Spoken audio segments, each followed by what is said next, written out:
Namaskar, this is Rick, History Extended, and I welcome you warmly to episode 3 of my audiobook series. On this channel, I try to explore random yet fascinating topics of history, always with humility, curiosity, and a deep respect for the past. Today, we turn to a story that has inspired millions across the centuries, the Ramayana. For countless people, it is not just a tale but a living itihasa, which literally means thus it was. It is remembered as a record of real events. In this episode, we will journey through its authorship and later interpolations, the scientific and archaeological evidence that supports its narrative, the astronomical data that attempts to date it, the interpretations of different scholars, the philosophy of Ramayana and its relevance in modern times, the debates between doubters and defenders, and finally, the global cultural impact of this extraordinary text. My aim is not only to present facts and figures, but also to inspire a deeper appreciation for why the Ramayana is still in topic today. The Ramayana is one of the world's longest and most influential epics. It tells the story of Prince Ram of Ayodhya, his exile of 14 years, the abduction of his wife by the demon king Ravana of Lanka, and the great war that followed to rescue her. Rama is not only a hero in the narrative, he is remembered as the very embodiment of dharma, the righteousness. Tradition holds that the story was first written by sage Valmiki, honored as the Adi Kavi, the world's first poet. The epic is divided into 7 books or kandas and contain about 24,000 Sanskrit couplets. It is said that Valmiki taught this epic to Love and Kush, the sons of Ram and Sita, who spread it through oral recitation. From the very beginning, it has been seen not as a fantasy but as itihasa, the record of what truly happened. As Professor Robert Goldman, a leading scholar of Sanskrit, explains, while the epic grew through centuries, the core has the unmistakable imprint of a single creative mind, that of Valmiki. The Valmiki Ramayana forms the foundation of tradition, but scholars have shown that the text evolved. The core narrative most likely originated between the 7th and the 4th centuries BC, long before the rise of Buddhism and the Magadha Empire, which the Ramayana never mentions. This absence itself is a clue to its antiquity. The story describes Ayodhya as the capital of Koshala, a status it lost by 5th century BC. Thus, as Robert Goldman notes, the language and cultural background place the composition of the oldest layers of the text around 500 BC, though the events it recalls may have been far earlier. In oral form, the tale may date back to the late Vedic period, and for many traditional scholars, even to the Treta Yuga. Yet the Ramayana as we have today is not entirely what Valmiki may have first composed. Scholars like Hermann Jacobi in the 19th century observed that the Bala Kanda, the first book describing Rama's childhood, and the Uttarakanda, the final book describing events after his return to Ayodhya, differ in style and sometimes contradict the central books. The oldest manuscripts of the epic even omit the Uttarakanda, which contains episodes from the banishment of Sita and killing of Shambhuka. This strongly suggests that these were later interpolations, added by other authors to address social and moral issues that emerged in later centuries. As the scholar Sheldon Pollock has noted, the Ramayana is both a unified masterpiece and a layered text, shaped and reshaped across generations. Over time, the Ramayana spread far beyond Valmiki's Sanskrit verses. There are at least two major Sanskrit recensions, the northern and the southern, each with differences in detail. But the story also entered in Buddhist literature, such as the Dasaratha Jataka and Jain traditions, where it was adapted to new philosophies. From there, regional retellings flourished. In the 12th century, the Tamil poet Kamban wrote the Ramavartaram, reimagining the rich story of Tamil poetry. In the 16th century, Tulsidas composed the Ramacharitmanas in Awadhi, bringing the story into the hearts of ordinary people across North India. Every major Indian language has its own version, from Bengal to Kerala, Kashmir to Andhra, each with local flavor but united in the central theme of Rama as the ideal man. The Ramayana also crossed borders early. By the first millennium CE, it had been adapted into the literature of Sri Lanka, Cambodia, Thailand, Indonesia, Laos, and Myanmar. Each culture reshaped it, yet the essence remained the journey of Rama and devotion of Sita, the loyalty of Lakshman and the service of Hanuman, and the final victory of Dharma over Adharma. This remarkable spread shows that the Ramayana was never just a Hindu religious text, but a civilizational story deeply believed to be the memory of real events. One of the most fascinating pieces of evidence connected with the Ramayana is the bridge across the ocean, described in the epic as the Setu built by Rama's army of Vanaras to reach Lanka. For centuries, this was thought as a pure myth. Yet, when we look from the sky, a chain of shoals and limestone formations stretching between Rameshwaram in India and Mannar Island in Sri Lanka becomes visible. This is known to the world as Adam's Bridge, but in India it has always been called Ram Setu. In 1993, astronauts aboard NASA's Space Shuttle Endeavour captured satellite photographs of this very formation. The images showed a carving bridge like line of sandbanks and shoals connecting India and Sri Lanka. NASA itself described it as a natural feature, but what amazed people was how perfectly it aligned with the Ramayana's description of Ram's bridge. Even earlier, European observers in the colonial era had called it a miraculous bridge, marveling at its appearance. Geologists from Anna University and Madras University conducted studies of the bridge in 2017. They drilled core samples and discovered that the deeper layers of sand and coral dated to nearly 18,400 years ago, while the upper layers were far younger, only about 700 to 800 years old.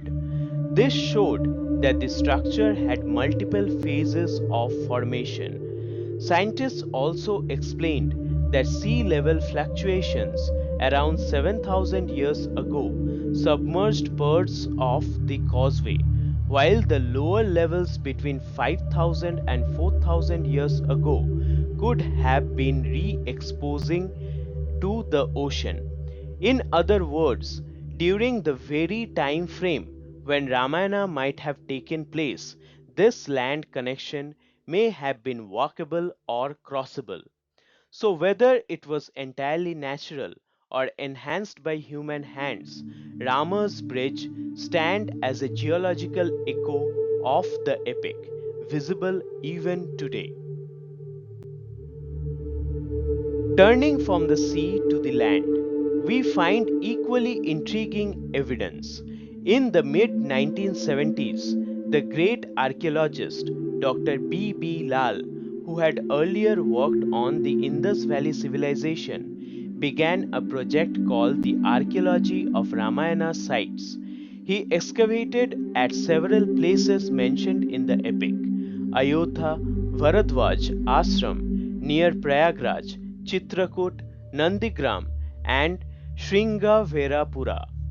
At Ayodhya, near this site long revered as Ram Janmabhoomi, his team uncovered a series of pillar bases beneath the ground. At first, these findings were not highlighted, but later B. Lal revealed that they indicated the remains of a large temple structure predating the medieval mosque built in the 16th century. In 2003, the Archaeological Survey of India carried out a more extensive excavation at the same site. They reported finding dozens of pillar bases arranged in rows, along with fragments of carved stone, terracotta figurines of deities, and Makara Pranali, a crocodile shaped water spout used in ancient temple drainage. The ASI concluded that these were the remains of a 12th century Hindu temple, confirming local traditions of a shrine to Rama at his birthplace. Even more striking was the discovery of Vishnu Hari inscription, a stone slab in early Nagari script. It described a temple dedicated to Vishnu, the slayer of Bali and the ten-headed one. These are unmistakable references to Rama, who killed the monkey king Vali and the ten-headed demon Ravan. Epigraphists like M.G.S. Narayanan and historians such as Meenakshi Jain affirmed its authenticity. While some critics questioned the find, the inscription undeniably ties Ayodhya's archaeology to Ramayana's characters and stories. At other sites mentioned in the epic, B. Lal found cultural layers dating to the 7th and 6th centuries BC, with pottery types like painted grey ware and northern black polished ware. These belong to India's early Iron Age. Though they cannot prove Rama's footsteps, they demonstrate that the places described in the Ramayana were indeed inhabited and important during the approximate era that tradition assigns to Rama. What makes these discoveries compelling is how they resonate with cultural memory. Places named in the Ramayana are not just literary inventions, they exist on the map of India and Sri Lanka. Villages, rivers, forests, and mountains still bear the same names: Chitrakoot, Kishkindha, Rameswaram, Ashok Vatika. In Sri Lanka, local folklore identifies Nuara Elia as the site of Ashok Vatika where Sita was held, and caves in Ella as Ravana's hideouts. These were not isolated cases. They are part of deep and continuous tradition linking geography with epic memory. Archaeology adds weight to this tradition. As B. Lal himself said, after decades of work, the evidence connects India with its rich past, and we must look the facts rather than dismissing traditions outright. Just as the ruins of Troy were once thought mythical until excavated, so too the places of Ramayana may be historic landscape layered with centuries of faith and memory, now gradually confirmed by science. One of the most remarkable features of Ramayana is its astronomical detail.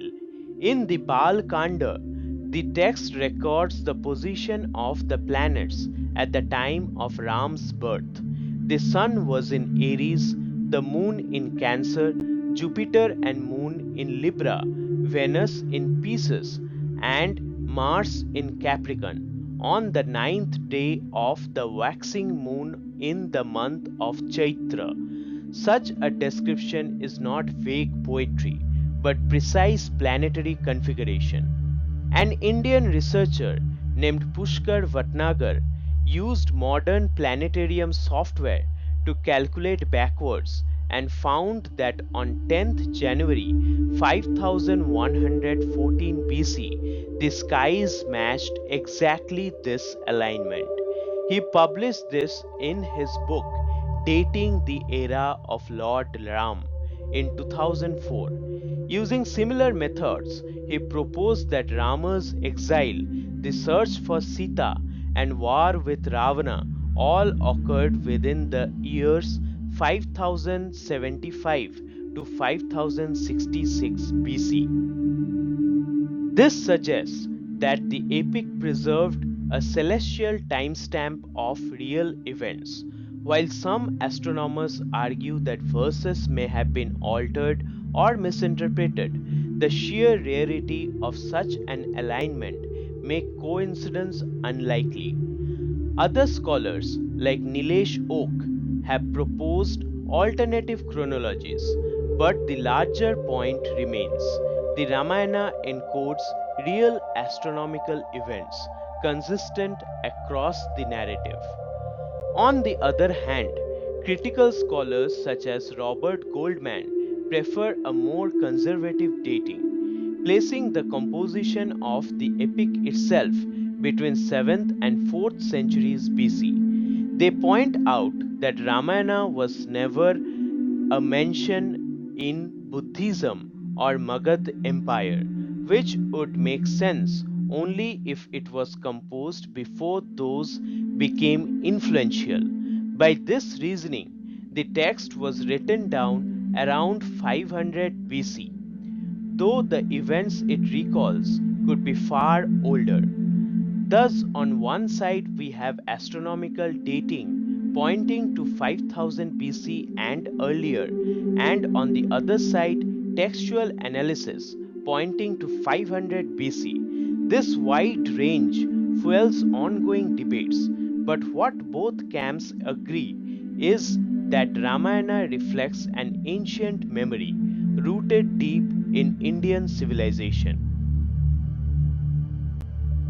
The question of when the Ramayana took place has stirred debate for centuries. On one side, we have astronomical researchers like Pushkar Bhatnagar, who dated Rama's birth to 5114 BC and the war to around 5075 BC, based on planetary alignments. On the other side, we have scholars like Robert Goldman from the University of California who argue that the text itself was composed much later, around 500 BC. His reasoning is that the epic never mentions Buddhism or the growing power of Magad Empire, which would be surprising if it were written after those movements began. Some researchers have even tried to synchronize genealogies of ancient kings to place Rama's reign between 2100 and 5500 BC. Others, like Nilesh Oak, have proposed different chronologies altogether, sometimes moving the events backward or backward by centuries. The truth is that range of estimates is vast, but what they all reveal is that the Ramayana has anchored in a very ancient time. Whether you accept the astronomical evidence pointing to 7,000 years ago or linguistic evidence pointing to 2500 years ago. What is striking is that Ramayana contains specific, consistent, and verifiable details, geographical, cultural, and astronomical, that suggest it is far more than mere imagination. Beyond the dates and debates, the real power of Ramayana lies in its philosophy. At its heart, it's a guidebook of dharma or righteous conduct. Ram is held as Maryada Purushottam, the ideal man who embodies truth, justice, and humility. He accepted exile for 14 years simply to honor a promise his father had given, showing that duty to parents and the word of honor were above his personal desires. Sita, his wife, is remembered for her resilience and purity. Even in the most trying circumstances, captive in Ravana's palace, she held on to her own dignity, never wavering in her loyalty. For many, she remains the symbol of courage and faithfulness. Lakshman, who accompanied Ram through exile, and Bharat, who refused the claim to throne in Ram's absence, represent brotherly love and loyalty. These ideals shine like guiding lights in an age where ambition often leads to division. The Ramayana also emphasizes inclusive humanism. Ram formed alliances with those outside his own kingdom and class, whether Sugriv, the monkey king of Kishkindha, or with Guha, the tribal chief. By treating them as equals and brothers, Ram demonstrated that virtue matters more than birth or status. This message of inclusion is as relevant in the 21st century as it was thousands of years ago. The Ramayana is not just about personal virtue, it is also about ideal governance. The rule of Ram is remembered as Ram Rajya, a golden age where justice, prosperity, and peace prevailed. Mahatma Gandhi himself invoked the concept of Ram Rajya when describing his vision for independent India, a society built on truth, equality, and moral leadership. Ram's example shows us that a ruler's greatest duty is not to himself but to the welfare of people, even when it caused him personal pain. Ram placed the dignity of the kingdom above his own desires. This idea of selfless leadership is profoundly important today when we often see politics consumed by self interest. The Ramayana reminds us that true kingship or true statesmanship lies in service and sacrifice. The Ramayana is also a mirror of human qualities, expressed through its characters. Hanuman, the devoted servant of Ram, is celebrated worldwide as the embodiment of strength, humility, and selfless service. His courage in leaping across the ocean and his loyalty in delivering Rama's message to Sita have made him a beloved figure even in lands far from India. In the other side stands Ravan, the 10 headed king of Lanka, who was no ordinary villain. He was a scholar and a devotee of Shiva and a master of the Vedas.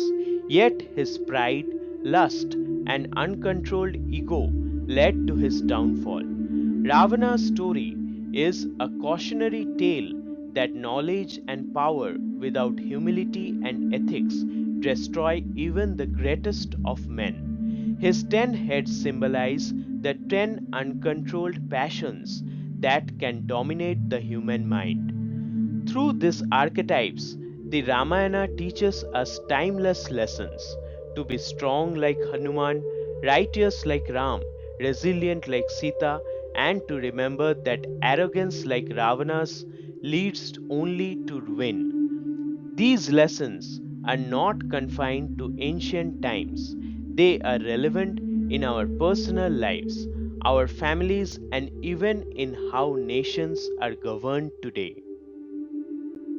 No honest exploration of the Ramayana's reality can ignore the skeptical voices. Many modern historians and archaeologists treat the Ramayana as mythology rather than history. They point out that there is no univocal inscription or artifact that directly says Rama, son of Dasarath, ruled in Ayodhya. In 2007, even the Archaeological Survey of India, in a controversial affidavit, stated that there was no conclusive historical evidence for Lord Ram or for the bridge being man made. Critics also question the supernatural elements, the flying chariot known as the Pushpak Vimana, magical weapons given by the gods, or armies of talking monkeys and bears. To them, these are signs of allegory, not history.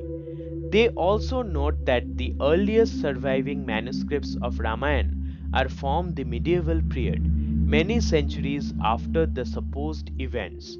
This long gap, they argue, gave time for the legend to grow. Some also find it hard to reconcile astronomical dating that points to 5000 BC or earlier with the fact that there is little archaeological evidence for advanced civilizations in India from such remote age. Yet supporters of Ramayana's historicity respond firmly. They remind us that absence of evidence is not evidence of absence. For centuries, scholars dismissed Homer's Iliad as pure myth until the ruins of Troy were discovered in the 19th century. Similarly, Ramayana contains detailed geography, rivers, forests, mountains, and cities that align with real places. Why would a poet thousands of years ago describe Sri Lanka as an island south of India unless it was based on genuine knowledge? Local traditions in Sri Lanka point to sites such as Ashok Vatika near Nuara Elia, believed to be the garden where Sita was held, and the caves in Ella associated with Ravan. These cultural memories are deeply ingrained, not just in India but across the region. Historian Minakshi Jain argues that the alignment of archaeology and epic geography is too strong to dismiss it as a coincidence. Even the astronomical data, which skeptics see as doubtful, could represent an oral memory of real celestial events preserved over millennia. Thus, while doubts remain, the counter arguments are powerful. The Ramayana may contain symbolic and mythological layers, but at its core, it carries the weight of real events remembered across generations. Whether or not one accepts it as literal history, the Ramayana's cultural impact is undeniable. By about 2000 years ago, the epic had already traveled far beyond India's borders, carried by merchants, scholars, and monks. In Cambodia, the great temple of Angkor Wat, built in the 12th century, has entire walls carved with scenes from the Ramayana, especially the Battle of Lanka, showing Rama, Hanuman, and Ravan in dramatic stone reliefs. The Cambodian version of the epic is called the Riemkar, and it adapts the story to local ideals while keeping the essence intact. In Thailand, the Ramayana became the national epic known as the Ramakien. Thai kings even take the title Rama, and the current monarch is the King Rama the 10th. The walls of the Grand Palace in Bangkok are decorated with vibrant murals of Rama's story, and traditional masked dance drummers known as Khon retell the epic in elaborate performance. In Indonesia, the influence is equally strong. On the island of Bali, the famous Kekak dance reenacts the battle of Rama and Ravana with fire and chanting. In Java, the Kakawin Ramayana, written over 1,000 years ago, remains a literary classic. Shadow puppet theatres, known as Wayang Kulit, continue to narrate Ramayana's adventures before captivated audiences. The story also lives in Laos as Fralak Fralam, in Myanmar as Yama Zaddao, and in local forms in Malaysia and the Philippines. UNESCO has recognized both Khon dance of Thailand and Wayang puppet theatre of Indonesia as part of world's intangible cultural heritage, highlighting the Ramayana's universal significance. The spread of the Ramayana shows that it was not confined to Hindu tradition only. Even predominantly Buddhist and Muslim nations have embraced the story, reshaping it within their own cultures. This is proof of its universal appeal, a tale of virtue, loyalty, and triumph of good over evil that transcends borders. The Ramayana's journey also reached the West. During the Mughal era in India, emperors commissioned Persian translations, richly illustrated with paintings. Later in the 19th century, European Orientalists like William Jones and H. Wilson translated parts of Ramayana into English, comparing it to the epics of Greece. British surveyors mapping the Indian Ocean named Rama's Bridge Adam's Bridge, reflecting their fascination with the legend. One English scholar, Thomas Morris, even suggested that it was credible for an army of apes to have built such a causeway, interpreting it as an ancient engineering feat. In modern era, the Ramayana has reached global audiences through films, novels, and television. The Indian TV adaptation of the 1980s drew record-breaking viewership and was dubbed into many languages across Asia.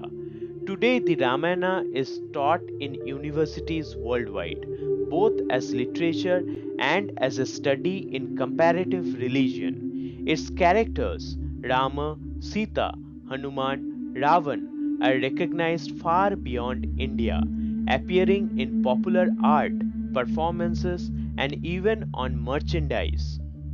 UNESCO has also recognized India's Ram Leela, the annual folk reenactment of Rama's story performed in towns and villages, as part of world's cultural heritage. It is estimated that millions gather every year to witness these performances, a living testimony to enduring power of the epic. The Ramayana is not just a story of the past, it is a living tradition. Parents still tell the story to children to teach values of honesty, courage, and respect. Festivals like Dasera celebrate Rama's victory over Ravan, while Diwali marks his return to Ayodhya.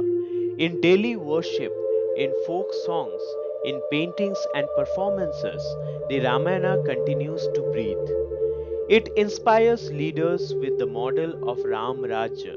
It inspires devotees with the faith of Hanuman, and it inspires families with the loyalty of Lakshman and Bharat.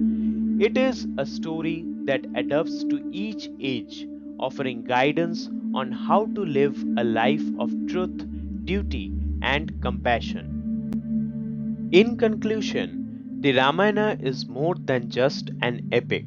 It's a bridge between myth and history, between faith and evidence. We have seen how archaeology, geology, and astronomy provide tantalizing support for its claims.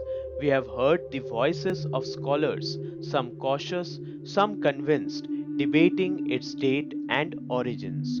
We have explored its philosophy of dharma, its model of ideal governance, and its archetypical characters that still speak to us today. We have traced its global spread across Asia and its recognition by UNESCO as a part of humanity's heritage. Perhaps the Ramayan's greatest reality lies not only in ruins, bridges, or inscriptions, but in the hearts of people. It reminds us that truth, loyalty, courage, and compassion are the weapons that truly conquer evil. As Sage Valmiki promised long ago, the story of Ram will be sung as long as the mountains stand and rivers flow. And today, as we listen, narrate, and reflect, we become a part of that promise. The Ramayana lives on, not just as a legend, but as a guiding light for humanity.